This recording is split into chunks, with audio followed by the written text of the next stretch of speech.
দেখুন বন্ধুরা, সন্তানকে লালন পালন করতে গেলে মাঝে মাঝে একটু শাসন দরকার আছে মানি, কিন্তু ওদেরকে সবসময় সমালোচনার মধ্যে রাখবেন না। সমালোচনা করলে, বেশি বকাঝকা করলে সন্তানের আত্মবিশ্বাস কিন্তু নষ্ট হয়ে যায়। তখন তাকে দিয়ে বড় কিছু আর সম্ভব হয় না, এটা মনে রাখতে হবে। একটা ছোট শহরে এক লোকের দুটো ছেলে ছিল। সেই ছেলেদেরকে তিনি কি করতেন, বড় ছেলেটা একটু বোকাশোকা ছিল, তো শান্তশিষ্ট, একটু বোকাশোকা। সেই ছেলেটাকে তিনি বারবারই সমালোচনার মধ্যেই রাখতেন, শুনিয়ে শুনিয়ে ছোটটার প্রশংসা করতেন। ছেলেটা তখন আরো দমে যেত যে তার ছোট ভাই এত কিছু পারে, সে পারে না। বাবাও তাকে অনেক অযত্ন করতেন। এই সমালোচনা এবং বকাঝকার মধ্যে থাকতে থাকতে সে পড়াশোনায়ও খারাপ করতে লাগলো। এদিকে ছোট ভাই পাশ করে এগিয়ে গেল, কিন্তু বড় ভাইটা সেভাবে সাইন করতে পারল না। এদিকে আস্তে আস্তে তো বড় হলো। বাবার হাটের মধ্যে একটা মুদি দোকান ছিল, লবণের ব্যবসা করতেন তিনি। বড় ছেলে হিসেবে এবার এই ছেলেকেই তিনি সেই ব্যবসা দেখাশোনার দায়িত্ব দিলেন, তার সাথে নিলেন। কিন্তু কিছু যে ধরে শিখাবেন কাজ, সেই ধৈর্য তার ছিল না। ছোট ছেলে তো বেশি লেখাপড়া করার জন্য শহরে গেছে। বড় ছেলেটাকে যেহেতু বাবা কাজ শিখায় না, বড় ছেলে তার জ্ঞান মতনই সে কাজ করে। তা একদিন বাবা শহরে গেলেন জিনিসপত্র কেনাকাটা করতে। গ্রামের লোকেরাও তো তাকে জানতো বোকাশোকা বলে। 3 জন লোক পরামর্শ করে ওকে ঠকাতে আসছে।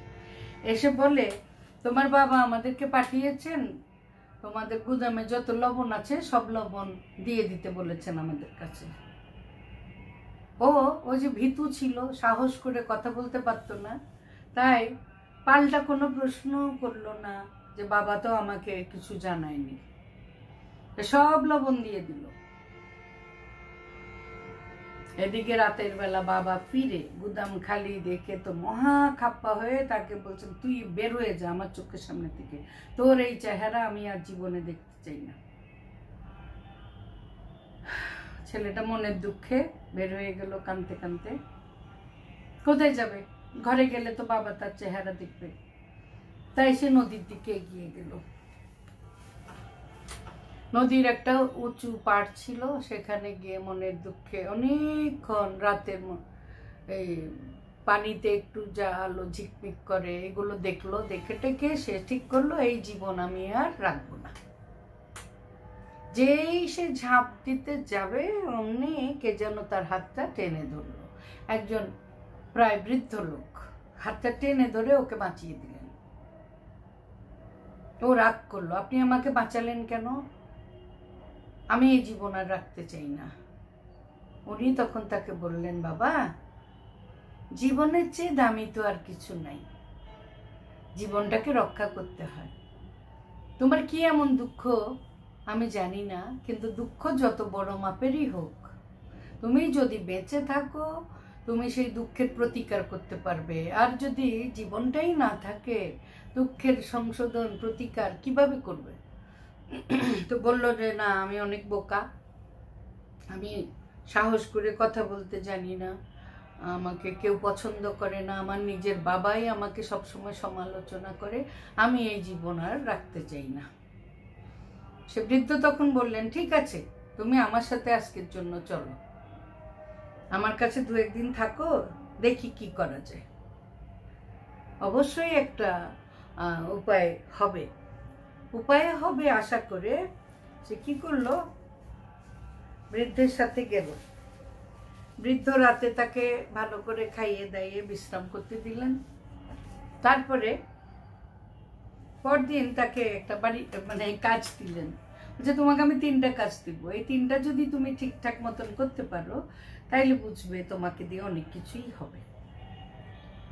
পরের দিন তাকে একটা ছোট ডায়েরি দিলেন, কলম দিলেন, আর বললেন, তুমি আজকে 10 জন অচেনা লোকের সাথে কথা বলবে। তাদের সম্পর্কে জানতে চেষ্টা করবে, দরকার হলে কিছুটা লিখেও রাখবে। বলে আমি তো লেখাপড়া ভালো শিখি নেই। আরে এটুকু লিখতে বেশি লেখাপড়া লাগে না। তুমি এরকম 10 জনের সাথে আজকে পরিচিত হবে, সন্ধ্যাবেলা তোমার সাথে আমার কথা হবে। বলে আমি ভয় পাই লোকজনের সাথে কথা বলতে। বৃদ্ধ আর কোনো কথা না বলে সরে গেলেন। সে বুঝলো তাকে কাজটা করতেই হবে। সে বের হলো, 1 জন 2 জন 3 জন অচেনা লোকের সাথে দেখা হলো। সে সাহস করে যেচে কথা বললো। 2-1 জন তার সাথে ভালো ব্যবহার করলো না, যে ডেকে ডেকে কথা বললো অচেনা লোকের সাথে।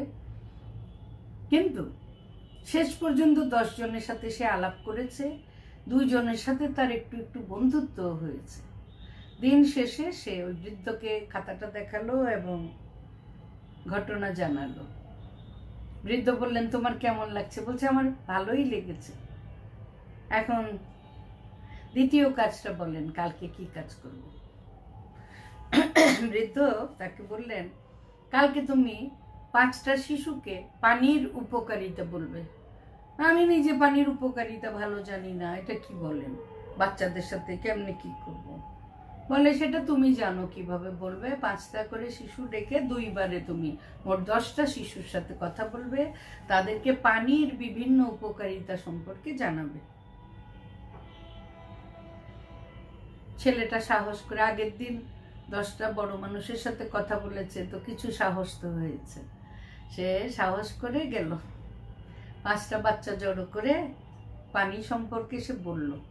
প্রথম গ্রুপটাকে বলার পর সে অবাক হয়ে গেল, বাহ, পানি সম্পর্কে আমি এত কিছু জানি, এটা তো আমার জানা ছিল না। আচ্ছা, কিছুক্ষণ পরে আরো 5টা বাচ্চাকে জোগাড় করে সে আরো 5 জনকে বলল। এইবার প্রথমবারের চাইতে সে অনেক ভালো করেই বলতে পারলো। তার মধ্যে আত্মবিশ্বাস বাড়ছে। রাতে বৃদ্ধকে সে বলল এই এই ঘটনা। বৃদ্ধ বললেন তুমি তো বলছিলে তুমি পারবে না, এখন কি মনে হয় তোমার? বললো না, আসলে আপনি বলেছেন পরে আমি সাহস পেয়েছি, আমি তো পেরেছি। ভালো, এখন তৃতীয় কাজটা কি হবে? বলছে তৃতীয় কাজের আগে তোমাকে তোমার বাবার কাছে ফিরে যেতে হবে। ওরে বাবা, আমি বাবার সামনে যেতে পারবো না, বাবা আমার আর চেহারা দেখবেন না বলেছেন। না, তোমাকে তোমার বাবার কাছে যেতে হবে, গিয়ে ক্ষমা চাইতে হবে এবং বুঝিয়ে বলতে হবে বাবা আমি আগে বুঝিনি, তুমি আমাকে আরেকবার সুযোগ দাও, এখন আমি হয়তো কাজগুলো ঠিক মতন করতে পারবো। এটা সাহস করে তোমাকে বলতেই হবে। বাবাকে বলে আসো, তারপরে আমি তোমাকে বাকি 3 নম্বর কাজটা দিব। ছেলেটা অনেক সাহস করে গেল তার বাবার কাছে। ওই 2 দিনের অভিজ্ঞতা তার সাহস বাড়িয়েছে কিছুটা। বাবা যখন দেখলেন ছেলের মধ্যে কিছু পরিবর্তন আসছে, কিছু সাহস আসছে, তিনি তাকে আবার কাজে নিলেন। এবার সে বৃদ্ধের কাছে ফিরে আসার পরে বৃদ্ধ বললেন তৃতীয় কাজ আর কি, সেটা তো শুরুই করে দিয়েছ, আবার কাজ করো বাবার সাথে। এবার নিশ্চয়ই তুমি তোমার অভিজ্ঞতাগুলো কাজে লাগিয়ে সুন্দরভাবে বাবার ব্যবসাটাকে দাঁড় করাবে। তো বন্ধুরা, এই ছেলেটা কিন্তু পেরেছে। ওই অচেনা বৃদ্ধ তাকে 2 দিনে যে শিক্ষাটা দিয়েছে, তার বাবা তার জীবনের এতগুলো বছরের মধ্যে এই শিক্ষাটা দিয়ে তাকে গড়ে তুলতে পারেননি। তাই প্রত্যেক পিতা মাতারই উচিত নিজেদের সন্তানকে তো তাদের চেয়ে বেশি আর কেউ জানে না, ওদেরকে কিভাবে বুঝালে ওরা বুঝবে সেইভাবেই ওদেরকে বুঝাতে হবে। সবাই একভাবে বুঝে না, সব অঙ্ক এক নিয়মে মিলে না।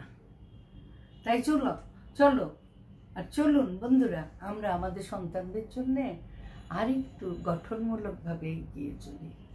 কেমন লাগলো গল্পটা? ভালো লাগলে অবশ্যই লাইক দেবে, কমেন্ট করবে। কেমন? সবাই অনেক ভালো থাকে।